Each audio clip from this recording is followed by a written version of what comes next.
কিরামান কাদিমিন সব ফেরেশতা, এই দুইজন ফেরেশতা সব আমল কেমন আপনার বাম কান্দে ডান কান্দে লিখে রাখবে। নেক করিলে ডান কান্দে, বদ করিলে বাম কান্দে আল্লাহর ফেরেশতারা লিখিয়া রাখিবে। আমলনামা আব্দুল্লাহ হাতে পাইয়া আল্লাহকে বলবে, আল্লাহ কেমন আমলনামা হাতের মধ্যে ধরাইয়া দিলা, জীবনে ছোট বড় সমস্ত গুনাহ নেক গুলাইটার মধ্যে দেখা যায়। আল্লাহ তাআলা বলবে, ইকরা কিতাবাক, আরে আব্দুল্লাহ আমি রবের সামনে তুমি তোমার আমলনামাটা পড়ো। কাফা বিনাফসিকা আল-ইয়াওমা আলাইকা হাসিবা, তোমার আমলনামা নিজে পড়িয়া নিজে নিজের ফয়সালা দাও কি তুমি জান্নাতি না জাহান্নামী। আল্লাহু আকবার। নিজের ফয়সালা নিজে দাও, নিজের ফয়সালা নিজে দাও কি জান্নাতি না জাহান্নামী। উত্তর মূলপাড়া বাইতুল আমান জামে মসজিদের উদ্যোগে আয়োজিত এক বিরাট বার্ষিক ওয়াজ ও দোয়ার মাহফিলের সম্মানিত সভাপতি, হাজার হাজার ছাত্রের ওস্তাদ, ওস্তাজুল উলামা, অত্র এলাকার মুরব্বী, অত্র এলাকার সর্বজন শ্রদ্ধাভাজন ব্যক্তিত্ব এবং আলেমে দ্বীন জনাব আলহাজ হযরত মাওলানা মুজিবুর রহমান সাহেব, মোহতারাম সাবেক অধ্যক্ষ কামরাঙ্গা ফাজিল মাদ্রাসা, উক্ত মাহফিলের তালিম ও তরবিয়ত যিনি পেশ করেছেন জনাব আলহাজ হযরত মাওলানা সাইফুদ্দিন খন্দকার সাহেব, সেক্রেটারি বাংলাদেশ জমিয়তে হিজবুল্লাহ চাঁদপুর জেলা শাখা, উক্ত মাহফিলের মোহতারাম প্রধান অতিথি আন্তর্জাতিক খ্যাতি সম্পন্ন মুফাসসিরে কুরআন, সুমধুর কণ্ঠস্বর আলহাজ হযরত মাওলানা কুদরতুল্লাহ মাজহারি সাহেব, আরবি প্রভাষক মদিনাতুল উলুম কামিল মাদ্রাসা তেজগাঁও ঢাকা, স্টেজ উপবিষ্ট হযরত উলামায়ে কেরাম, সামনে উপবিষ্ট দূর দারাজ থেকে আগত আল্লাহ প্রেমিক, রসুল প্রেমিক, দিনদার, মুত্তাকিন, ফরহেজগার, প্রিয় মুরব্বী বাবাজিরা, কলিজার টুকরা যুবক ভাইয়েরা, ছোট্ট ছোট্ট খোকা মনিরা, পর্দার অন্তরালে আমার শ্রদ্ধেয়া সরলা অবলা মা ও বোনেরা, মহান আল্লাহ জাল্লা শানুহুর দরবারে কালিমাতুশ শুকর আদায় করছি যে আল্লাহ তাআলা অত্যন্ত দয়া করে মায়া করে এই মাহফিলে একত্রিত হওয়ার তৌফিক টুকুন দান করেছেন। এজন্য সকলে একবার উঁচু আওয়াজে অবনত চিত্তে দিল, কণ্ঠ, আবেগ, ভালোবাসা উজাড় করে রব্বে কারীমের আলিশান দরবারে সকলেই শুকরিয়া আদায় করি, জবান খুলে পড়ি আলহামদুলিল্লাহ। লক্ষ কোটি দরুদ আর সালাম আল্লাহর সৃষ্টির প্রধান আকর্ষণ, শামসুল হিদায়াত, বদরুদ্দুজা, নূরুল হুদা, হাবিবে খুদা, সৈয়দুল মুরসালিন, ইমামুল মুত্তাকিন, খাতামুন নবিয়্যিন, রাহমাতুল লিল আলামিন, সৈয়দুল আতকিয়া, ইমামুল আসফিয়া, সাকিউল কাউসার, শাফিউল মাহশর, মদিনা কা তাজদার, আফতাব নবুয়ত, শাহিনশাহ রিসালত, হুজুর আকরম, নূরে মুজাসসাম, হাবিবুল্লাহ, খলিলুল্লাহ, নূরুল্লাহ, উলদ আদম সফিউল্লাহ, বিশারত ঈসা রূহুল্লাহ, মুহাম্মদ ইবনে আব্দুল্লাহ ইবনে আব্দুল মুত্তালিব ইবনে হাশিম ইবনে আব্দুল মান্নাফ। সকলেই জবান খুলে আওয়াজ তুলে পড়ি সাল্লাল্লাহু আলাইহি ওয়াসাল্লাম। সম্মানিত হাজিরিন, আজকের এই মাহফিল বছরে প্রত্যেক দিন এই এলাকায় হয় না, ঠিক কিনা বলে? বছরে নির্দিষ্ট একদিন মাহফিল হয়, কিন্তু দুর্ভাগ্যবশত মাহফিল প্যান্ডেলে যা মানুষ আছে কমপক্ষে তার 3 গুণ রয়েছে এই পিছনে, এই যে আমাদের পিছনে এখানে একটা বাজার মিলছে, এই বাজারে এই বাজারে 3 গুণ মানুষ সেখানে ঘোরাঘুরি করছে। আমার বুঝে আসে না কি আল্লাহ তাআলা ওনাদেরকে তৌফিক দেয় না, নাকি আল্লাহর নেক নজর ওনাদের উপরে নাই? আল্লাহ তাআলার নেক নজর নাই বিদায় তারা জান্নাতের বাগানে আসতে পারে না। কি বলেন ঠিক কিনা? জোরে বলেন ঠিক কিনা? আল্লাহ তাআলা আমাদের উপর দয়া করেছেন, রহম করেছেন বিদায় এই মাহফিলে আমাদেরকে একত্রিত হওয়ার তৌফিক দিয়েছেন। ঠিক কিনা বলেন? আল্লাহ তাআলার কাছে ফরিয়াদ, এই মাহফিলে যা কিছু আমরা শুনবো সেই অনুযায়ী আল্লাহ তাআলা যেন আমল করবার তৌফিকটুকুন দান করে পড়ি আমিন। প্যারে হাজিরিন, আমি বেশি সময় নিব না, অল্প সময় ইনশাআল্লাহ আমি আলোচনা করব, তারপর আমাদের প্রধান মেহমান উনি আলোচনা করবে। প্যারে হাজিরিন, আমাদের রব কয়জন? আমাদের রব কে? আল্লাহ। আমাদের রব আল্লাহ। আমাদের রব একজন এবং আমাদের রব আল্লাহ। আমার রবের পরিচয় কি? আমার রবের পরিচয় হচ্ছে কুল হুয়াল্লাহু আহাদ। আমার রব একজন। ঠিক কিনা বলেন? আল্লাহর সাথে কোনো শরীক নাই। বাবাজিরা আমার গভীর মনোযোগ, রিজিক দাতা আমাদের একজন, হায়াত দাতা একজন। জন্ম দিলেন, আমার জন্মে দান করেছেন আমাদের বাবা মার মাধ্যমে, জন্মের সূচনা করে দিয়ে দিলেন, আবার মৃত্যুর সিরিয়াল মেনটেন করে দিলেন। দুনিয়ার জমিনের মধ্যে একই ফ্যামিলির মধ্যে 4 জন 5 জন 6 জন সন্তান থাকে, ওনাদের আগমনের একটা সিরিয়াল আছে। কিন্তু এমন কোন ফ্যামিলি নাই যারা জন্মগ্রহণ করেছেন যেই সিরিয়ালে, ওই সিরিয়ালে তারা ইন্তেকাল করেছে, এমন কোন প্রমাণ নাই। ঠিক কিনা বলেন? এই ভাই সাউন্ড একটু ঠিক করেন, আমার নিঃশ্বাস টানতেছে।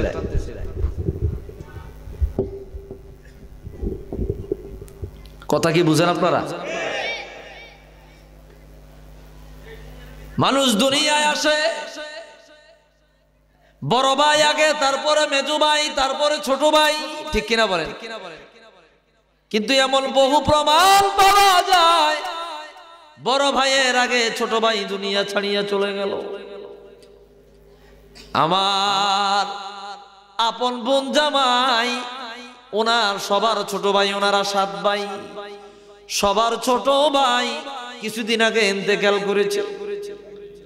তো আসার সিরিয়াল পাওয়া যায়, যাওয়ার সিরিয়াল আমার আল্লাহ জমিনে রাখে না। ঠিক কিনা বলেন? আল্লাহ তাআলা ইরশাদ করেন, সুম্মা আমাতাহু ফাআকবারা। আমি আল্লাহ তাআলা তোমাদেরকে মৃত্যু দিব, আমি আল্লাহ তাআলা তোমাদের কবরস্থ করব। আমার ভাইয়েরা, আল্লাহ তাআলা একজন মানুষকে যখন বানান, ওই মানুষটারে কোন দিন জমিনের মধ্যে পাঠাইবে আল্লাহ তাআলা ওইটার একটা ডেট দিয়ে দেন। কোন দিন দুনিয়া ত্যাগ করিবে ওইটারও একটা ডেট আল্লাহ তাআলা দিয়ে দেন। নির্দিষ্ট তারিখে আল্লাহর বান্দা দুনিয়ায় আসে, নির্দিষ্ট তারিখে আল্লাহর বান্দা দুনিয়া ছাড়িয়ে চলে যায়। এক মুহূর্ত আগেও হয় না, এক মুহূর্ত পরেও হয় না। আল্লাহ তাআলা বলেন, লিকুল্লি উম্মাতিন আজাল, ইযা জাআ আজালুহুম ফালা ইস্তাখিরুনা সাআতাও ওয়ালা ইস্তাকদিমুন। যখন কারো কাছে মৃত্যু চলে আসে রে, ওই আল্লাহর বান্দার কাছে মৃত্যু আসিলে পরে এক মুহূর্ত আগেও করবে না, পরেও করবে না। আল্লাহর বান্দারে নির্দিষ্ট সময়ে আল্লাহর দরবারে ডাক দিয়ে নিয়ে যাবে। ঠিক কিনা বলেন? এক মুহূর্ত আগেও হবে না, এক জাররা পরিমাণ পরেও হবে না। বাজারে পণ্য পাওয়া যায়, সামান পাওয়া যায়, একটা পানির বোতল পর্যন্ত পাওয়া যায়। যিনি মালিক পানির বোতল বানাইলেন, ওই মালিক পানির বোতল বাজারজাত করবার আগে 2টা তারিখ লিখে দেন, ঠিক কিনা বলেন? একটা হচ্ছে উৎপাদনের তারিখ, আর একটা হচ্ছে ডেট ওভার হওয়ার তারিখ। আমার আল্লাহ তেমন যতগুলা মানুষ জমিনে বানাইলো, প্রত্যেকটা মানুষের শরীরের মধ্যে উৎপাদনের একটা তারিখ বানায়া দিলেন। এই মানুষটার ডেট ওভার যেদিন হবে, মানুষটা যেই দিন মারা যাবে, ওই দিনের একটা ডেট ওভারের তারিখ আল্লাহ তাআলা দিয়ে দিলেন। আল্লাহু আকবার। যেদিন মৃত্যু চলে আসিবে, এক মুহূর্ত আগেও হবে না, এক মুহূর্ত পরেও হবে না। আল্লাহর বান্দা নির্দিষ্ট তারিখে আল্লাহ তাআলা ডাকে সাড়া দিয়ে অবশ্যই চলে যেতে হবে। দুনিয়া থাকার জায়গা না, কেউ কোনোভাবে কোনো সিস্টেমে থাকতে পারবে না। টাকা দিয়া থাকা যাবে না, সুদ দিয়া থাকা যাবে না, ঘুষ দিয়া থাকা যাবে না, ক্ষমতা দিয়া থাকা যাবে না। আল্লাহর বান্দার যেদিন ডাক চলে আসবে রে, দুনিয়ার ডাক্তারদেরকে যদি বাটিয়া খাবিয়া খাবার দেওয়া হয়, বেটে বেটে তাদের পেটের মধ্যে ঢুকিয়ে দেওয়া হয়, তারপরে আল্লাহর বান্দারে জমিনের মধ্যে রাখার শক্তি কারো নাই। আওয়াজ করে বলেন ঠিক কিনা? দুনিয়ার কোন রাজা, দুনিয়ার কোন বাদশাহ, দুনিয়ার কোন এমপি, দুনিয়ার কোন মন্ত্রী, দুনিয়ার কোটি কোটি টাকা খরচ করিয়া হলেও আল্লাহর বান্দা এক মুহূর্ত, এক জাররা পরিমাণ সময় তার হায়াতের কাঁটা থেকে বাড়াইতে পারবে না। প্রত্যেকটি মানুষ নির্দিষ্ট সময়ে আল্লাহর কবরে চলে যাবে, ঠিক কিনা বলেন? ভাইরা আমার, কবরে তো যেতেই হবে। কবরে কি নিয়ে যাব সেটার খবর আমাদের নাই। দুনিয়া নিয়া পড়িয়া রইলাম, দুনিয়ার ঝাঁক জমকার আনন্দময় জিনিসটা আমাদেরকে এমন ভাবে পাকড়াও করেছে রে। দুনিয়ার মুখে পড়িয়া আল্লাহ রাসূল বলিয়া, কবর হাসর বলিয়া দুনিয়া তৈরি করার ব্যস্ততায় আমরা লেগে গিয়েছি। কে কত উন্নত করতে পারে, কে কত বাড়ি গাড়ি বানাইতে পারে, কে কত জায়গা জমিন কিনতে পারে, কে কত টাকা পয়সা বানাইতে পারে, এই চিন্তায় আজকে আমাদেরকে মৌত থেকে ফিরিয়ে রেখেছে। মৌতের চিন্তা নাই। কত মানুষ রোড অ্যাক্সিডেন্টে মারা যায়, কত মানুষ লঞ্চ ডুবিয়া মারা যায়, কত মানুষ আগুনে পুড়িয়া মারা যায়। চিন্তাও করে না আমি আগুনে পুড়িয়া মারা যাব, অ্যাক্সিডেন্ট হয়ে মারা যাব, পানিতে ডুবিয়া মারা যাব। আল্লাহর বান্দা চিন্তাও করে না, কিন্তু তার মরণ আমার আল্লাহ ওই জায়গায় রেখেছেন। আল্লাহ তাআলা তার লঞ্চ ডুবাইয়া মারবে, দুনিয়ার কোন শক্তি তারে সেখান থেকে নাজাত দিতে পারবে না। পারবে? কত মানুষ কত ভাবে চলে যায়। তো মূল কথা হলো বাবা, কবরে তো যাচ্ছি আমরা, কিন্তু কবরে সামান নিয়ে যেতে পারি নাই। কবরের আযাব কত ভয়ানক, কত ভয়ানক। চিরসত্য কবরের আযাব কেউ রেহাই পাবে না। বুখারীতে হাদিস এসেছে, আল্লাহর নবী সাল্লাল্লাহু আলাইহি ওয়াসাল্লাম মাররা বিকবরাইন হুমা ইউআযিবান, নবীজি আমার 2টি কবরের কিনার দিয়া অতিক্রম করলেন। সাহাবায়ে কেরামের একটা দল হুজুর হঠাৎ করিয়া কবরের কিনারে দাঁড়ায় গেলেন। হুজুর আমার বলতেছেন, সাহাবীরা, 2টা কবর দেখা যায়, কবরের মধ্যে কঠিন আযাব দেওয়া হচ্ছে। নাউজুবিল্লাহ। ইয়া রাসূলুল্লাহ, ইয়া হাবিবাল্লাহ, আপনারও 2টা চোখ, আমাদেরও 2টা চোখ, আমরা সামনে দেখতে পাই, আপনিও সামনে দেখতে পান, কিন্তু মাটির নিচে কি হয় আমরা দেখলাম না। হুজুর আপনি দেখে ফেললেন। সুবহানাল্লাহ। আরো জোরে, আরো জোরে। মাটির নিচে কি হয় আমরা দেখলাম না, হুজুর আপনি দেখে ফেললেন। নবীজি আমার বলল, রে সাহাবীরা, 2টা কবরের মধ্যে আল্লাহ তাআলা আযাব দিচ্ছে। ইয়া রাসূলুল্লাহ, ইয়া হাবিবাল্লাহ কি কারণে আযাব দেওয়া হয় একটু জানায়া দেন। নবীজি আমার বলল, রে সাহাবীরা, বড় কোন গুনার কারণে আযাব দেওয়া হয় না। যেই গুনাহগুলারে তোমরা বড় গুনাহ মনেই করো না, ওই দুইটা গুনাহ আল্লাহর কাছে মারাত্মক, সেই দুইটা গুনার কারণে আযাব দিচ্ছে। ইয়া রাসূলুল্লাহ, ইয়া হাবিবাল্লাহ, ওই দুইটা গুনাহ কি? নবীজি আবার জানাইয়া দিলেন, আহুয়া ইয়ামশি বিন নামিমা, দুইজনের একজন অন্যের গোপন কথাবার্তা আপনার তালাশ করিয়া আরেকজনের কাছে হাঁটিয়া হাঁটিয়া বর্ণনা করত। আল্লাহ তাআলা এই কারণে তার কবরের মধ্যে জাহান্নামের আগুন জ্বালাইয়া দিছে। জোরে বলেন নাউজুবিল্লাহ। কথা কি বুঝেন মাঠে? অন্যের দোষ ত্রুটি গোপন আপনার কি করতো? তালাশ করি আরেকজনের কাছে বর্ণনা করতো। আছে না নাই?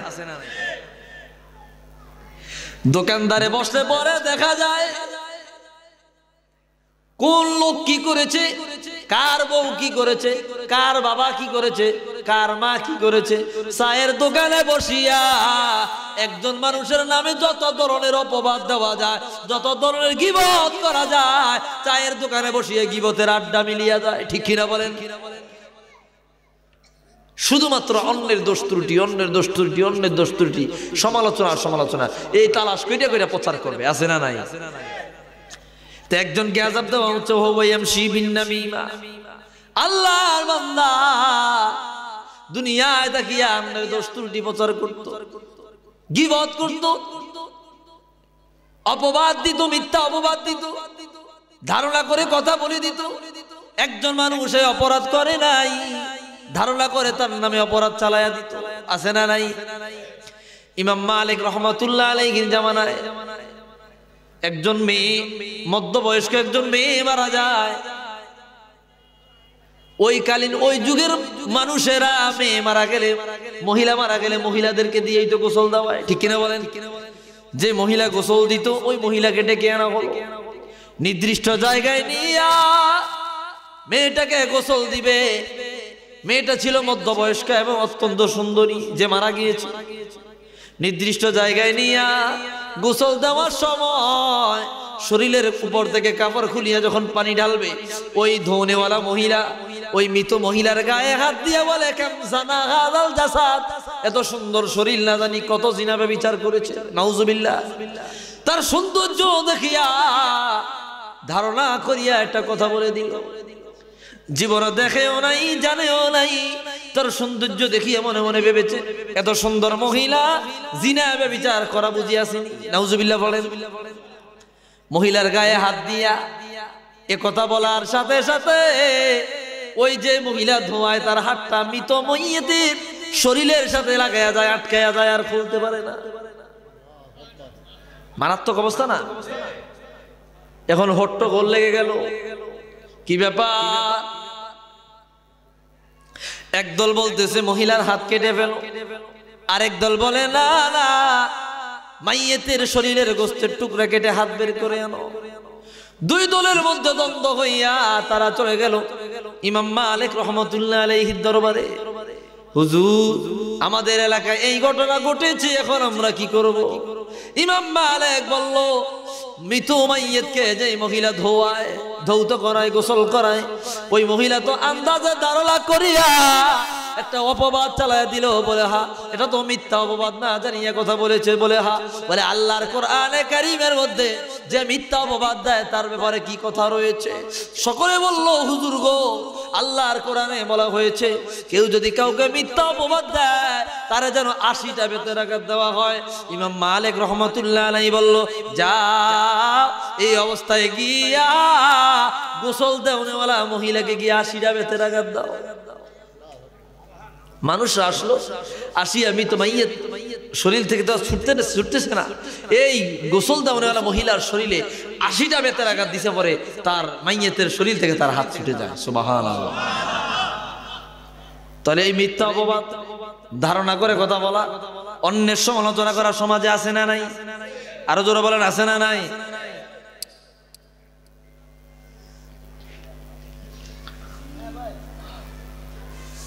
রাসূলুল্লাহ সাল্লাল্লাহু আলাইহি সাল্লাম বললেন, দুইজনের একজনকে আল্লাহ তাআলা আযাব দেন। ইনি একজনের দোষ ত্রুটি আটিয়ে বর্ণনা করত। 2 নম্বর জন হুজুর বলতেছেন ওহুয়া লা ইস্তানজিহু মিনাল বাউল। 2 নম্বর যেই কবরে আযাব দেওয়া হয় ওই ব্যক্তি পেশাব করিয়া পানি ব্যবহার করত না, ব্যক্তি পেশাব করিয়া পবিত্রতা অর্জন করত না, ঢিলা কুলুপ নিত না, আড়ালে গিয়া পেশাব করত না। আল্লাহ তাআলা তাদের দুইজনকে এই 2টি গুনার কারণে জাহান্নামে আগুন জ্বালাইয়া দিয়েছে। নাউজুবিল্লাহ। এই 2টা অপরাধ আমাদের মধ্যে আছে না নাই? তো কবরের আযাব চিরসত্য। আমল নিয়া যদি মারা না যাওয়া যায় কবরের মধ্যে আল্লাহ তাআলা এমন ভয়ঙ্কর আযাব শুরু করে দিবে রে, দুনিয়ার কোনো শক্তি নাই আল্লাহর আযাব থেকে তাকে রক্ষা করবে। আমার ভাইরা, জাহান্নামের আযাব বড় ভয়ানক, বড় ভয়ানক, এত ভয়ানক যেটা হিসাব করার মতো না। আল্লাহর বান্দাদেরকে আল্লাহ তাআলা এক একজনকে এক এক ধরনের শাস্তি দিবে, এক এক ব্যক্তিকে এক এক গুনার কারণে শাস্তি দিবে রে ভাই। জাহান্নাম এমন পর্যায়ে চলে আসবে আল্লাহ তাআলা জাহান্নামীদেরকে যখন জাহান্নামে ফেলাইবে, জাহান্নাম বলবে ইয়াওমা নাকুলু লি জাহান্নামা হালিম তালাতি ওয়া তাকুলু হাল মিন মাজিদ। আল্লাহ তাআলা বলবে রে জাহান্নাম, আমার জাহান্নামী বান্দা বান্দীদেরকে তোর ভিতরে পাঠাইছি, এবার বল তোর খিদা নিমছে নি, তোর পেট ভরছে নি? জাহান্নাম বলবে আল্লাহ আমি জাহান্নামের খিদা নিবে না, তোমার আরো কত আসামি আছে, তাড়াতাড়ি সেই আসামিগুলো আমার ভিতরে পাঠাও। নাউজুবিল্লাহ বলেন।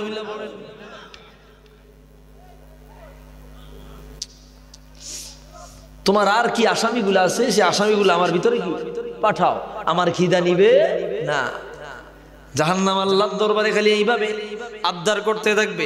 আমার ভাইয়েরা, কিয়ামতের ময়দান কায়েম হয়ে যাবে, সারি সারি কিয়ামতের ময়দানে মানুষ দাঁড়ায়া যাবে।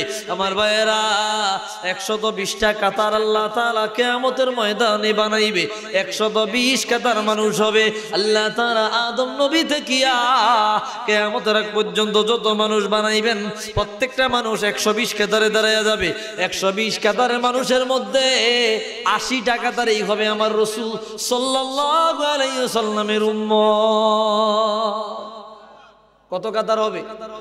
কিয়ামতের ময়দান সারি সারি দাঁড়ায়া যাবে, এত ভয়ানক জায়গা।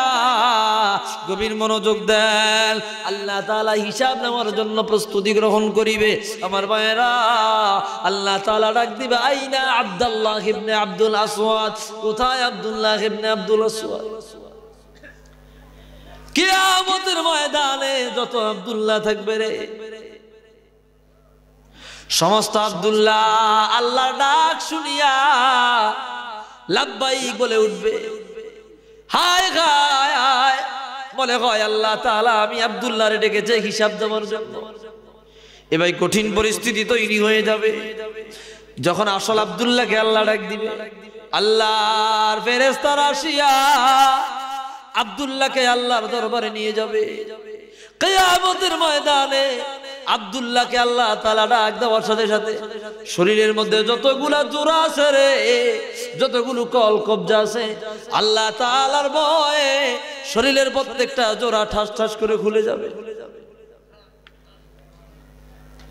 শরীরের প্রত্যেকটি জোড়া আল্লাহ তাআলার ভয়ে খুলে যাবে। আব্দুল্লাহর কলব আল্লাহ তাআলার ভয়ে এত জোরে জোরে কম্পন শুরু করে দিবে। কিয়ামতের ময়দানে যত মানুষ আছে রে, প্রত্যেকটা মানুষ আব্দুল্লাহর কলবের কম্পনের আওয়াজ স্পষ্ট শুনতে পাইবে। আল্লাহু আকবার। আব্দুল্লাহকে আল্লাহর সামনে হাজির করা হবে। প্রত্যেকটা মানুষ ইয়া নাফসি, আদম নবী ইয়া নাফসি, নূহ নবী বলবে আল্লাহ আমারে বাঁচাও, ইব্রাহিম নবী বলবে আল্লাহ আমারে বাঁচাও, আল্লাহ তাআলার সমস্ত নবীরা বলবে আল্লাহ আমারে বাঁচাও। এই হযরতে আপনার সমস্ত নবীরা খালি নিজেদেরকে নিয়ে চিন্তা করবে। আল্লাহ তাআলা আব্দুল্লাহকে ডাক দিবে, আব্দুল্লাহ আল্লাহর সামনে দাঁড়ায়া যাবে। আল্লাহ তাআলা তার আমলনামা আব্দুল্লাহর হাতের মধ্যে দিয়া আল্লাহ তাআলা বলবেন আব্দুল্লাহ ইকরা কিতাবাকা কাফা বিনাফসিকাল ইয়াউমা আলাইকা হাসিবা। এরা আব্দুল্লাহ, এই যে তোমার আমলনামা, তুমি তোমার আমলনামা আমি রবের সামনে পড়ো, আমি রবের সামনে তুমি তোমার আমলনামা পড়ো, কোথায় কি গুনাহ করেছো। নাউজুবিল্লাহ বলেন। কষ্ট দিছে আপনাদের? আব্দুল্লাহ হাতের মধ্যে আমলনামা নিবে, আব্দুল্লাহ হাতের মধ্যে আমলনামা নিয়া বলবে আল্লাহ এই কেমন আমলনামা আমার হাতের মধ্যে ধরাইয়া দিলা। আব্দুল্লাহ বলবে আল্লাহ ইয়া ওয়াইলাতানা মালি হাযাল কিতাব, কেমন আমলনামা হাতে ধরাইয়া দিলা। লা ইউগাদিরু সগীরাতান ওয়ালা কাবীরাতান ইল্লা আহসাহা। যে আমলনামার মধ্যে তাকায়া দেখিলাম জীবনে যত ছোট ছোট গুনাহ করেছি, বড় বড় গুনাহ করেছি, সব ছোট বড় গুনাহ আমলনামার মধ্যে দেখা যায়, সব দেখা যায়। কিরামান কাতিবিন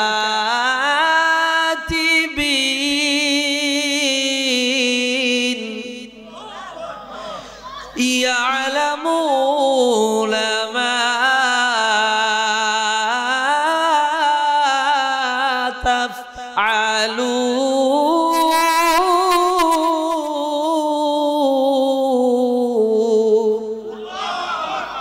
কিরামান কাতিবিন, সব ফেরেশতা, এই দুইজন ফেরেশতা সব আমল কেমন আপনার বাম কান্দে ডান কান্দে লিখে রাখবে।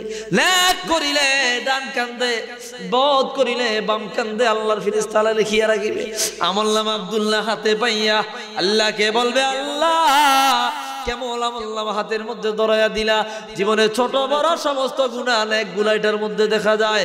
আল্লাহ তাআলা বলবে ইকরা কিতাবা, আরে আব্দুল্লাহ আমি রবের সামনে তুমি তোমার আমলনামাটা পড়ো, কাফা বিনাফসিকাল ইয়াউমা আলাইকা হাসিবা। তোমার আমলনামা নিজে পড়িয়া নিজে নিজের ফয়সালা দাও কি তুমি জান্নাতি না জাহান্নামী। আল্লাহু আকবার। নিজের ফয়সালা নিজে দাও, নিজের ফয়সালা নিজে দাও কি জান্নাতি না জাহান্নামী। আব্দুল্লাহ বলবে আল্লাহ আমি অমুক জায়গায় এই গুনাহ করেছি, কিতাবের মধ্যে দেখা যায়, ছবি দেখা যায়, আয় আল্লাহ তাআলা অমুক জায়গায় আমি এই গুনাহ করেছি, অমুক জায়গায় আমি এই গুনাহ করেছি, আয় আল্লাহ তাআলা অমুক জায়গায় আমি এই অপরাধ করেছি। আল্লাহ তাআলা বারবার বলবে আব্দুল্লাহ পড়ো, থেমে দেখো না। এক পর্যায়ে আব্দুল্লাহ অস্থির হইয়া বলবে আল্লাহ আমারে জাহান্নামে ফলাইয়া দাও, তারপরে তোমার সামনে আমার গুনাহগুলো আর পড়াইও না। বলে কেন?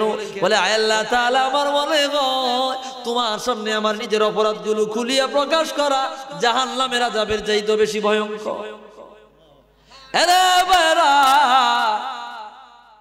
দিলটা নরম করিয়া দেন, বুঝার চেষ্টা করেন।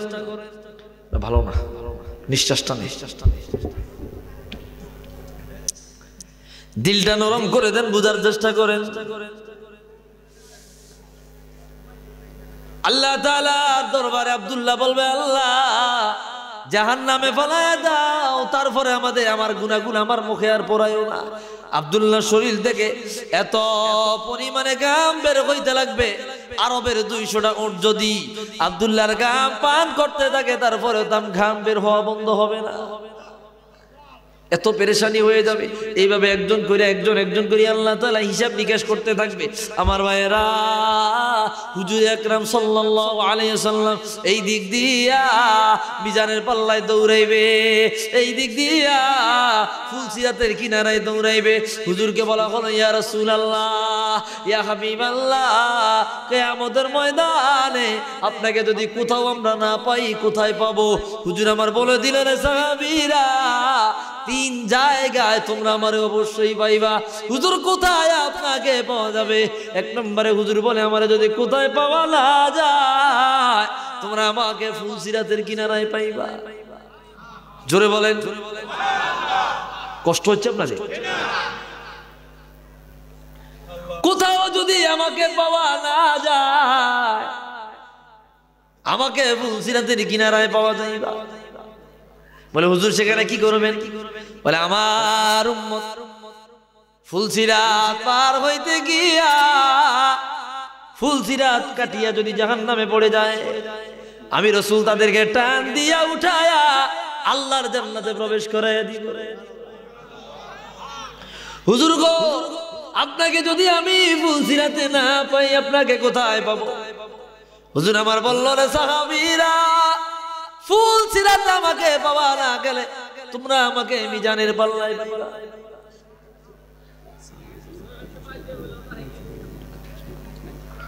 মাইক ভালো না, কালে শুনলাম মাথাটা উঠে গেছে। মাহফিল দিবেন মালা মাই কেন না, কষ্ট হলো। আচ্ছা ঠিক আছে, লাভ নাই, সেটিং ভালো হয় না। তাহলে কি কষ্ট হয়েছে আপনাদের? হুজুর আপনারা যদি ফুলসিরাতের পাল্লায় না পাই, ফুলসিরাতের কিনারা যদি আপনাকে না পাওয়া যায়, মনোযোগ, হুজুর আপনাকে কোথায় পাওয়া যাবে? হুজুর বললেন সাহাবীরা, ফুলসিরাতে যদি আমারে পাওয়া না যায় তোমরা আমারে মিজানের পাল্লায় পাইবা। আল্লাহু আকবার। হুজুর মিজানের পাল্লায় কি করিবেন? হুজুর আমার জানাইয়া দিল সাহাবীরা, মিজানের পাল্লায় আমার উম্মতের যখন গুনাহ আর নেক ওজন দিবে রে, আমার উম্মতের যদি গুনার পাল্লা ভারী হয়ে যায়, নেকের পাল্লা যদি হালকা হয়ে যায়, আমি হুজুর বিসমিল্লাহ একটা কাগজ নেকের পাল্লায় দিয়া আমার উম্মতের নেকের পাল্লা ভারী করে দিব। কত ভয়ানক অবস্থান রে ভাই, গভীর মনোযোগ দেন। হুজুর গো, আপনাকে যদি মিজানের পাল্লায় পাওয়া না যায় আপনাকে আমরা কোথায় পাবো গো নবী? হুজুর আমার জানায়া দিল সাহাবীরা, আমারে যদি ফুলসিরাত না পাও, মিজানে যদি না পাও, আমারে হাউজে কাউসারের কিনারায় পাইবা। আল্লাহু আকবার। হুজুর গো সেখানে কি করবেন?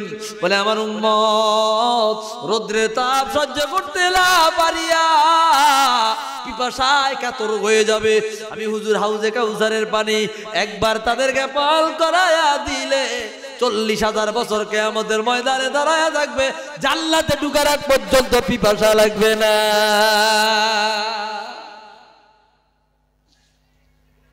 বাবাজিরা আমার, এই কিয়ামতের ময়দানে হিসাব নিকাশ চলতে থাকবে। আল্লাহ তাআলাকে হুজুর দেখিয়া আল্লাহ তাআলার সামনে হুজুর সিজদায় পড়ে যাবে। আল্লাহ তাআলা আমার হুজুরকে 4টা কথা বলবে। কয়টা কথা? কয়টা কথা? ইমাম আহমদ তার মুসনাদে হাদিস আনলেন।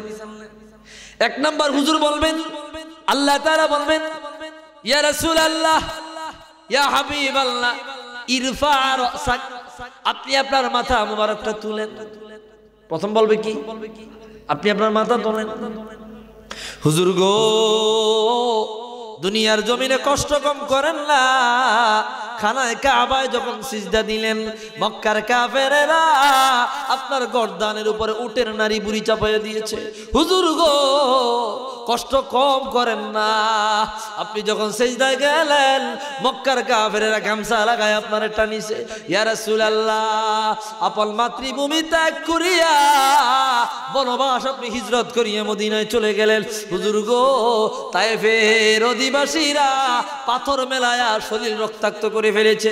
ইয়া রাসূলুল্লাহ, উহুদের ময়দানে দান শহীদ হয়ে গিয়েছে, মাথা দিয়ে বল্লম ঢুকিয়া এক পার্শ্ব থেকে ওরক পার্শ্ব চলে গিয়েছে। কষ্ট কম করেন নাই। হুজুর আর কষ্ট করিয়েন না, আপনি মাথা মুবারক তোলেন। 2 নম্বরে আল্লাহ তাআলা বলবেন, অসফা সাল তু'তা। হুজুর কিয়ামতের ময়দানে কোটি কোটি মানুষ দাঁড়ায় রইল, তাদের নবীরাও দাঁড়ায় রইল। হুজুর, এই কিয়ামতের ময়দানে আমি আল্লাহর কাছে আপনার মনের ইচ্ছা মতো আবদার করেন, আমি আল্লাহ তাআলা আপনার মনের আবদার গুলা বিনা কন্ডিশনে মঞ্জুর করব। আরো জোরে, আরো জোরে।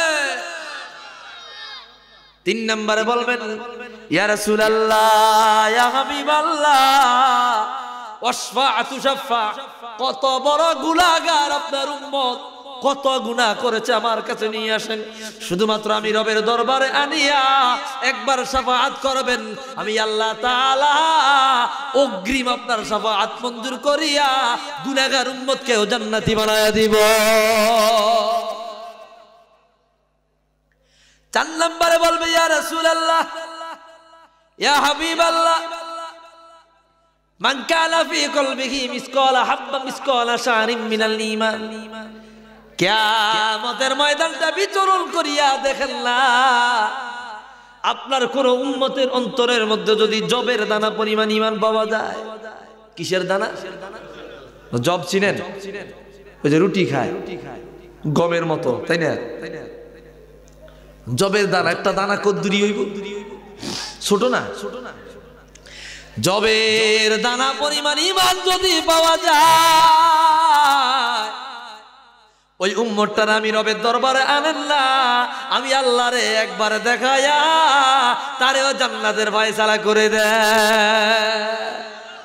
হুজুর আমার কিয়ামতের ময়দান বিচরণ করবে, কিয়ামতের ময়দান বিচরণ করিয়া যে উম্মতের মধ্যে জবের দানা পরিমাণ ঈমান পাওয়া যাবে রে, তারে খুঁজিয়া নিয়া আল্লাহর দরবারে আনিয়া হুজুর আমার শাফাআত করিয়া জান্নাতের ফয়সালা করে দিবে।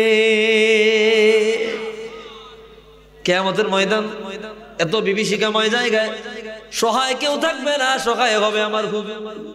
ঠিক কিনা বলেন? সহায় হবে শুধু আমার হুজুর।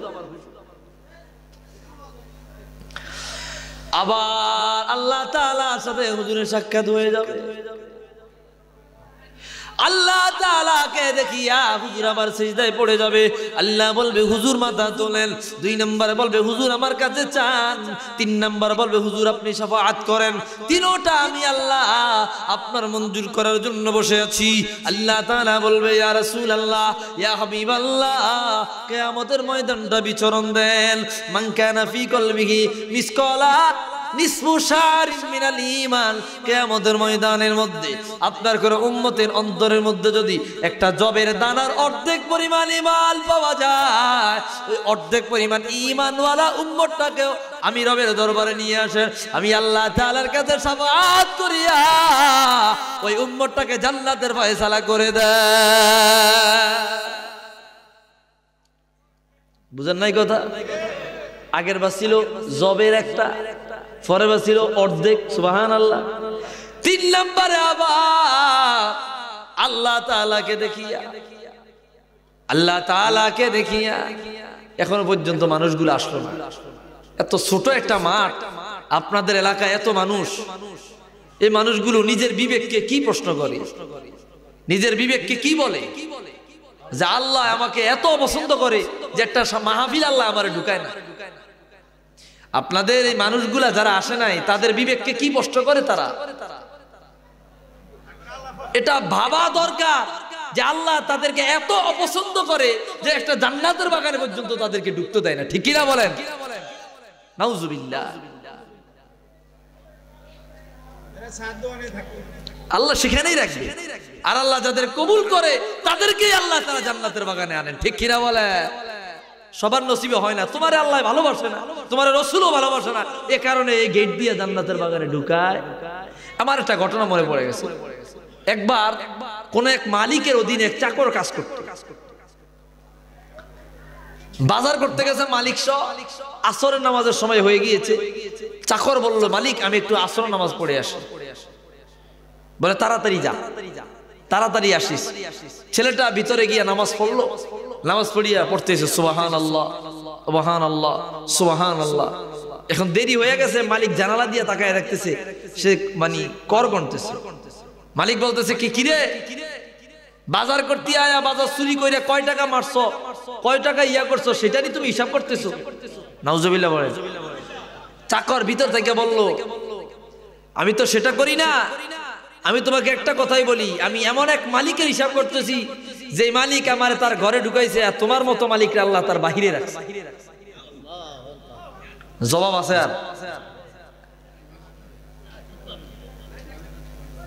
আর কোন জবাব নাই। দেখছেন কেন? তো এই আল্লাহ তাআলা যাদের পছন্দ করে তাদেরকে জান্নাতের বাগানে আনে, ঠিক কিনা বলেন? এটা দুরূদ শরীফ পড়ে সাল্লাল্লাহু মুহাম্মদ সাল্লাল্লাহু আলাইহি ওয়াসাল্লাম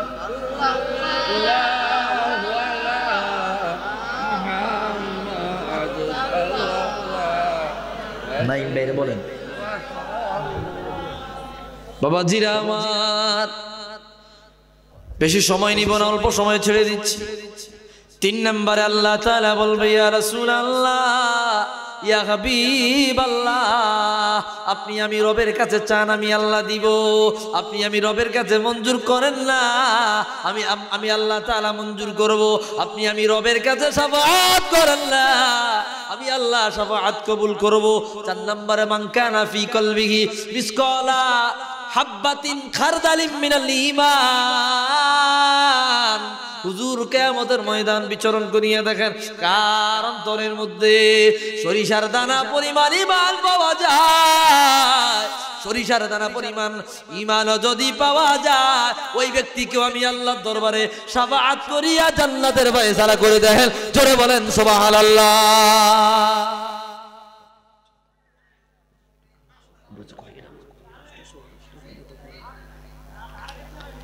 তাহলে কি দানা? সরিষার দানা। রাসূল আমার সরিষার দানা যাদের অন্তরে পাবে, এই পরিমাণ ঈমান যাদের অন্তরে পাবে, তাদেরকে আনিয়া আল্লাহ তাআলা দরবারে উপস্থাপন করিয়া জান্নাতের ফয়সালা করে দিবেন। পড়ি সুবহানাল্লাহ। হুজুর কিয়ামতের ময়দানে ভুলবে না সমস্ত নবীরা বলবে ইয়া নাফসি, আল্লাহ আমারে বাঁচাও। আর আমার হুজুর বলবে উম্মতি, আল্লাহ আমার উম্মতরে বাঁচাও। চিন্তা করছেন? সর্বশেষ আল্লাহ তাআলা কিছু নবীজির কিছু উম্মতরা জাহান্নামে পড়ে যাবে, কিয়ামতের ময়দান খালি হয়ে যাবে। নবীজি আমার মনে করেছে আল্লাহ তাআলা তার সমস্ত উম্মতরে জান্নাতে দিয়ে দিয়েছে। হুজুর আমার জান্নাতের দিকে রওনা হয়ে যাবে। উপর থেকে আওয়াজ আসবে ইয়া রাসূলুল্লাহ ইয়া হাবিবাল্লাহ, আপনার সমস্ত উম্মত এখনো আল্লাহর জান্নাতে যায় নাই। কিছু উম্মত জাহান্নামের মধ্যে আপনাকে না পাইয়া পড়ে গিয়েছে, আপনি দেখেন নাই। হুজুর আমার জান্নাতের কথা বলিয়া দৌড়ায়া জাহান্নামের মধ্যে একটা ঝাঁপ দিবে। আল্লাহ বলবে রে জাহান্নাম, তুই কত পাওয়ারফুল, তুই কত শক্তিশালী, তোর চাইতে বড় শক্তিশালী, তোর চাইতে বড় পাওয়ারফুল আমার রহমাতুল লিল আলামিন তোর কাছে আসতেছে। আরো জোরে। হুজুর আমার জাহান্নামে ঝাঁপ দেওয়ার সাথে সাথে জাহান্নামের আগুন নিবিয়া একেবারে শীতল ঠান্ডা হয়ে যাবে। হুজুর তার উম্মতদের চিনতে পারবে, উম্মতরা হুজুরদের চিনতে পারবে। হুজুরের কদমে চলে আসবে ইয়া রাসূলুল্লাহ ইয়া হাবিবাল্লাহ, জাহান্নামে পড়িয়া গেলাম, শরীর জ্বলে পুরাংরা হয়ে গিয়েছে গো নবী, তাড়াতাড়ি বাঁচায়া দেন, তাড়াতাড়ি জাহান্নাম থেকে মুক্তি করুন গো হুজুর।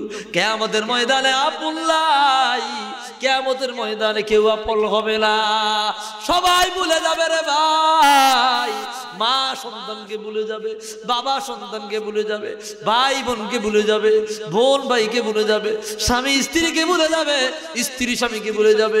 ইয়াউমা ইয়াফিরুল মারউ মিন আখি ওয়া উম্মিহি ওয়া আবি ওয়া সাহিবাতিহি ওয়া বানি, একজন আরেকজনকে দেখে পালাইবে, সবাই ভুলে যাইতে পারে রে বাবা। আমার রাসূল এক মুহূর্ত সময়ের জন্য উম্মতকে ভুলবে না।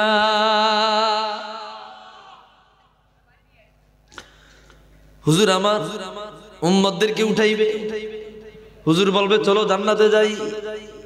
উম্মত বলবে ইয়া রাসূলুল্লাহ তামাম শরীরটা জাহান্নামের আগুনে খেয়ে ফেলেছে। জান্নাতীরা দেখিলে লজ্জা দিবে গো নবী, জান্নাতীরা দেখিলে লজ্জা দিবে, শরম দিবে। হুজুর জান্নাতে আমরা যাব না। আল্লাহ তাআলা বলবে ইয়া রাসূলুল্লাহ ইয়া হাবিবাল্লাহ, জান্নাতের কিনারায় একটা নদী আছে নাহারুল হায়াত। নাহারুল হায়াত নদীর নাম কি? নাহারুল হায়াত নদীর নাম কি? হুজুর নাহারুল হায়াতে আপনার উম্মত গুলার নিয়ে একটু গোসল করান, আপনার উম্মত গুলার নিয়ে গোসল করাইলে, আপনার উম্মত গুলার নিয়ে গোসল করাইলে, একটা নতুন বীজ রোপণ করলে, শস্য রোপণ করিলে, নতুন জ্বালা নতুন গাছ যেমন গজায়, ওই গোসল করাইলে জলে ভরা আংরা শরীর পড়িয়া প্রত্যেকটা উম্মতের শরীরে নতুন গোস্ত গজাইবে। নতুন শরীর নিয়া আল্লাহর বান্দারা আল্লাহর জান্নাতে হুজুরের পিছনে পিছনে স্লোগান দিতে দিতে চলে যাবে। জোরে বলেন সুবহানাল্লাহ। এ ভাইরা আমার, সবাই বলে যাবে হুজুরকে আমাদের ময়দানে বলবে না, কেমন তোমাদের হুজুর কি বলবে না। ভয়ানক জায়গা, এত ভয়ানক জায়গা। প্রত্যেকটি মানুষ বিপদগ্রস্ত হতাশাগ্রস্ত হয়ে পড়ে থাকবে। 9,30,00,000 মাইল দূরে সূর্য তাপ দেয়। 9,30,00,000 মাইল দূর থেকে সূর্যটারে আল্লাহ তাআলা মাথার আধা গজ উপরে নিয়ে আসবে। সূর্যের দুইটা মুখ, একটা উল্টো মুখ আর একটা বাম মুখ। আল্লাহ তাআলা এখন আমাদেরকে তাপ দিতেছে উল্টো মুখে, বাম মুখে দেয় না। বাম মুখে তাপের মাত্রা বেশি, বান্দা সহ্য করতে পারবে না। আবার আমার আল্লাহ তাআলা এই উল্টো মুখের উপরে দিয়ে একটা জালি বিছাইয়া দিছে। জালির ছোট ছোট ছিদ্র ভেদ করিয়া সূর্যের আলো জমিনের মধ্যে আসিয়া পড়ে যেন তাপমাত্রা কম হয়। শুধু কি তাই, সকালবেলা যখন সূর্য উদিত হয় আল্লাহ তাআলা 70,000 ফেরেশতা নিযুক্ত করিয়া দেয়। এই 70,000 ফেরেশতা সন্ধ্যা পর্যন্ত সূর্যের গায়ে ঠান্ডা পানি ঢালে। আরো জোরে, কেন? আল্লাহর বান্দা যেন কষ্ট না পায়। কিয়ামতের ময়দানে আবার আল্লাহ ঠান্ডা পানি ঢালার জন্য কোনো ফেরেশতা রাখবে না। সূর্যের মুখে কোনো জালি থাকবে না, উল্টো মুখে তাপ দিবে না, বাম মুখে তাপ দিবে। 9,30,00,000 মাইল দূরেও থাকবে না, মাথা আলাদা গজ উপরে সূর্যটা নিয়ে আসবে। এই সূর্য মানুষকে যখন তাপ দিবে রে, মাথার মগজগুলা গলিয়া গলিয়া পেশাব পায়খানা রাস্তা দিয়ে পড়ে যাবে। প্রত্যেকটা মানুষের গুনাহের পরিমাণ অনুযায়ী প্রত্যেকটা মানুষ তার নিজের ঘামের মধ্যে সাঁতার কাটবে। এ ভাই, সেই দিন কি ভয়ানক অবস্থা হবে আমার ভাইয়েরা। আল্লাহ তাআলা সেই দিন প্রত্যেকটা মানুষের উপরে 100% দয়া করার চেষ্টা করবে। সুবহানাল্লাহ। আল্লাহ তাআলা জুলুম করবে না। নাফসুম বিমা কাসাবাত ওয়া হুম লা ইউযলামুন। যেই মানুষ যা অর্জন করেছে, যা কামাই করেছে, সেই অনুযায়ী আল্লাহ তাআলা প্রতিদান বুঝিয়ে দিবে। এমন কি আমার আল্লাহ তাআলা ইনসাফ করার পরে অতিরিক্ত দয়া করবে। ইনসাফ করার পরে কি অতিরিক্ত দয়া করবে। আল্লাহ যদি আমাদেরকে শাস্তি দেয়, আল্লাহর জন্য কি জুলুম হবে? জুলুম হবে? আল্লাহ আমাদের সৃষ্টি করছে, হ্যাঁ যদি শাস্তি দিয়ে ভালো হয়, খুশি হয়, তা আল্লাহর খুশিতে কি আমি খুশি? সুবহানাল্লাহ। নাকি আল্লাহর খুশিতে আমরা বেরাই? মিশর কায়রো আল আজহারের ইউনিভার্সিটির একজন উস্তাদ বলেছে, ওনার একটা ফেসবুক পেজ থেকে আমি লেখাটা পড়েছি। তিনি বলেন, কোন এক আল্লাহর বান্দা ইমাম, তিনি বলেছেন, আয় আল্লাহ তাআলা, তোমার কাছে যখন আমি দোয়া করি, তুমি যদি আমার দোয়া কবুল করো, আমি খুশি হই 1 ভাগ। কয় ভাগ? আর যদি দোয়া কবুল না করো, আমি খুশি হই 10 ভাগ। কয় ভাগ? বলে এর কারণ কি? কারণ জানতে চাইলে তিনি বলেছেন, আমি যে আপনার কাছে এই জিনিসটা চেয়েছি, এটা ছিল আমার ইচ্ছা, আর আমার ইচ্ছা তুমি পূরণ করেছো, এই জন্য 1 ভাগ খুশি হয়েছি। আর আমি যে তোমার কাছে এই জিনিসটা চেয়েছি, তুমি পূরণ করো না, এটা ছিল তোমার ইচ্ছা, আর তোমার ইচ্ছা এই কারণে আমি 10 ভাগ খুশি হয়েছি। রব তোমার ইচ্ছার উপরে আমি বান্দা 10 ভাগ খুশি। সুবহানাল্লাহ। তো সে কথা বলছি, আল্লাহ যদি আমাদের শাস্তি দিয়া, আল্লাহ তাআলা যদি আমাদেরকে আযাব দিয়া সন্তুষ্ট থাকেন, এতেই আমরা সন্তুষ্ট, ঠিক কিনা বলেন? তাহলে আল্লাহর কোনো জুলুম হবে না। আর আল্লাহ যদি আমাদেরকে আযাব না দিয়া আমরা যা গুনাহ করেছি, যা নেক করেছি, তার সমপরিমাণ বুঝিয়ে দেন, এটা হবে ইনসাফ। আর আল্লাহ তাআলা যদি আমাদের গুনার দিকে না তাকায়া আমাদের সামান্য পরিমাণ আমলকে দেখিয়ে জান্নাত পার করে দেয়, এটা হবে দয়া। এটা হবে কি? তবে কিয়ামতের ময়দানে ইনসাফ থাকবে তো দূরের কথা, তার চাইতে বেশি থাকবে দয়া। ইনসাফ বুঝেন? এই যে একটা আম, এই যে একটা আম সমান সমান, আমি হুজুরের একটা দিলাম, ওনার একটা দিলাম, এটাকে বলা হয় কি? এটাকে বলা হয় কি? ইনসাফ।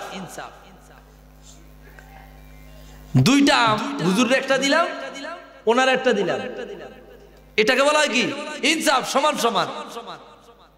আর যে কোনো একজনের অতিরিক্ত দয়া, এটা হবে কি? দয়া। এটা হবে কি? দয়া। আল্লাহ তাআলা কিয়ামতের ময়দানে দয়া করবেন। সুবহানাল্লাহ। ইমাম ইবনে আবি দুনিয়া আল মাওসুআত কিতাবের মধ্যে হাদিস আনিলেন, কিয়ামতের ময়দান কায়েম হয়ে যাওয়ার পরে জান্নাতীরা জান্নাতে চলে যাবে, জাহান্নামীরা জাহান্নামে চলে যাবে। দুইজন জাহান্নামী এত জোরে জোরে চিৎকার করবে, আল্লাহ তাআলা বলবেন ফেরেশতা, এই দুইজন বান্দারে আমি রবের দরবারে তুলে আনো। এরা কেন এত জোরে চিৎকার করছে? দুইজন জাহান্নামীকে তুলে আনা হবে। আল্লাহ তাআলা বলবে, তোমরা কেন চিৎকার করেছো? জাহান্নামী আল্লাহর দুইজন বান্দা বলবে, আল্লাহ জাহান্নামের ভয়ানক আযাব আর সহ্য হয় না, আর সহ্য হয় না গো আল্লাহ, নাজাত দিয়া দাও, রেহাই দিয়া দাও। আল্লাহ তাআলা বলবে, এরে আমার বান্দা, আমি রবের পক্ষ থেকে তোমাদের জন্য দয়া হলো এই যে তোমরা দুজন আবার জাহান্নামে ঝাঁপ দাও, এটাই দয়া। এটাই কি? আল্লাহু আকবার। এই দুইজনের একজন আল্লাহ তাআলা জবান থেকে এই কথা শুনিয়া একটা দৌড় মারিবে, এক দৌড়ে গিয়ে ঝাঁপ দিবে। আল্লাহ বলবে, রে জাহান্নাম, আমার বান্দা আমার কথা শুনিয়ে ঝাঁপ দিচ্ছে, আমার বান্দার জন্য জাহান্নাম তুই জান্নাতে পরিণত হইয়া যা। বলে কেন? বান্দা বলবে, আল্লাহ দুনিয়ায় কোনো আদেশ নিষেধ মানি নাই, আর আখিরাতে আদেশ নিষেধ মানলেও কোনো সওয়াব গুনার ব্যবস্থা নাই। তারপরে আল্লাহ তুমি চেয়েছো, এই কারণে জবাব দিয়েছি। আল্লাহ বলে, এই যে আমি রবের জন্য এতটুক তুমি চেয়েছো, আমি এই জন্য জবাব দিয়েছি, এতটুক ভেবেছো, এই কারণে আমি আল্লাহ তাআলা জাহান্নামটাকে তোমার জন্য জান্নাত বানায়া দিলাম।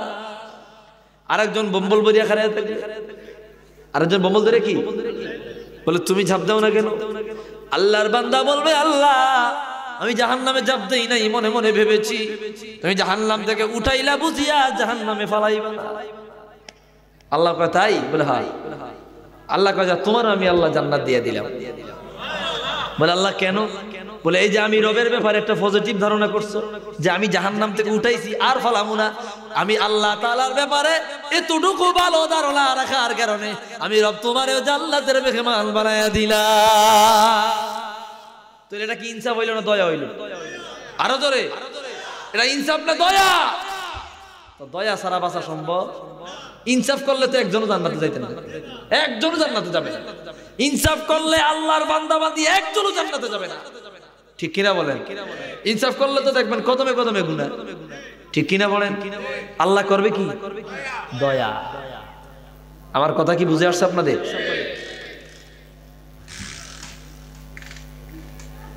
আল্লাহ তাআলা 100 ভাগ রহমত সৃষ্টি করেছেন। কয়শো ভাগ? 100 ভাগ দয়া সৃষ্টি করেছেন। 1 ভাগ দান করেছেন তামাম দুনিয়ার মাখলুকদের। এই 1 ভাগ থেকে আপনি কদ্দুর পাইছেন?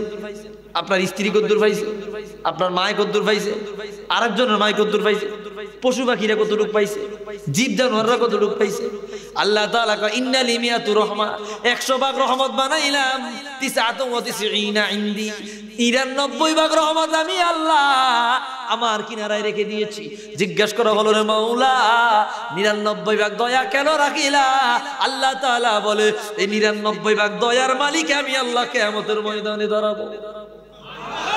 99 ভাগ দয়ার মালিক যিনি কিয়ামতের ময়দানে দাঁড়াইবে, তিনি তখন তার বান্দাদের উপর কি পরিমাণে দয়া করবে। একজন আম্মা 1 ভাগ থেকে যাররা পরিমাণ দয়া পাইয়া শীতের রজনীতে যদি ভিজা বিছানায় নিজে ঘুমাইয়া সন্তানকে শুকনা বিছানায় ঘুমায়, যিনি 99 ভাগ দয়ার মালিক রে, কিয়ামতের ময়দানে তার বান্দার ব্যাপারে তিনি কত দয়া দেখাবে।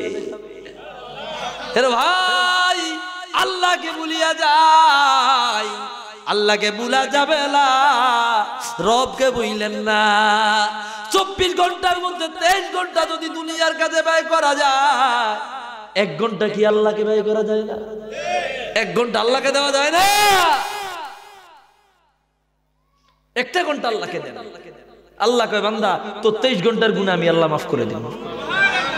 5 ওয়াক্ত নামাজ পড়তে কয় ঘন্টা সময় লাগে? ফজর নামাজ পড়তে সর্বোচ্চ 10 মিনিট, জোহর নামাজ পড়তে 10-12 মিনিট, আসর নামাজ পড়তে 10 মিনিট, ঠিক কিনা বলেন? 1 ঘন্টার সময় যদি আল্লাহকে দেওয়া যায়, আল্লাহ বলে তোমার কবরের জিন্দেগির পুরা সময়টা আমি আল্লাহ তোমার জান্নাতি দিয়া দিব। কি জান্নাতে যেতে চাই কে কে? দুই হাত তুলে আল্লাহকে দেখায়। নারায়ে তাকবীর, নারায়ে রিসালাত। হাত তুলে রাখেন, হাত তুলে রাখেন। আল্লাহ যারা হাত তুলেছে গো আল্লাহ, আমার কিনারায় অত্র এলাকার বড় প্রবীণ আলেম, বড় আমলদারি মানুষ আল্লাহ, আমার বাজান এখানে বসে আছে গো আল্লাহ, মুজিবুর রহমান সাহেব সহ ওলামায়ে কেরামগণ রয়েছে আল্লাহ, ওনাদের উসিলায় আমরা যারা মাহফিল প্যান্ডেলে হাত তুলেছি গো আল্লাহ, একজনকেও জাহান্নাম দিও না, একজনকেও জাহান্নাম দিও না, একজনকেও কিয়ামতের কষ্ট দিও না। প্রত্যেককে আল্লাহ দলে দলে দলে দলে হুজুরের পিছনে রাখিয়া, নবীজির পিছনে রাখিয়া জান্নাতের ফয়সালা করে দিও পড়িয়া আমিন। কষ্ট পাইছেন? আপনাদের এখানে একটা মসজিদ আছে না নাই? মসজিদে কিছু কাজ করতে হবে। কি করতে হবে? কিছু কাজ বাকি আছে, আছে না? মসজিদের কিছু কাজ বাকি আছে, এই কাজগুলা করতে হবে, নইলে মসজিদ ভালো দেখা যাচ্ছে না, সৌন্দর্য দেখা যাচ্ছে না। আপনারা দেখেন না ভিআইপি মসজিদ করে লাইতেছে জায়গায় জায়গায়, মুসল্লি না 27 জন। আপনারা এখানে তো অনেক মানুষ, এখানে মসজিদ হবে ভিআইপি, ঠিক কিনা বলেন? মসজিদে এসি থাকবে, এয়ার কন্ডিশন থাকবে, ভিআইপি মসজিদ, মূলপাড়ার মসজিদ হবে বড় মসজিদ, ঠিক কিনা বলেন? তো বড় বড় মসজিদ হয়ে যাইতে আছে সিফা সাফা, আর আপনাদের প্রপার এলাকায় মসজিদ আরো সুন্দর হতে হবে, ঠিক কিনা বলেন?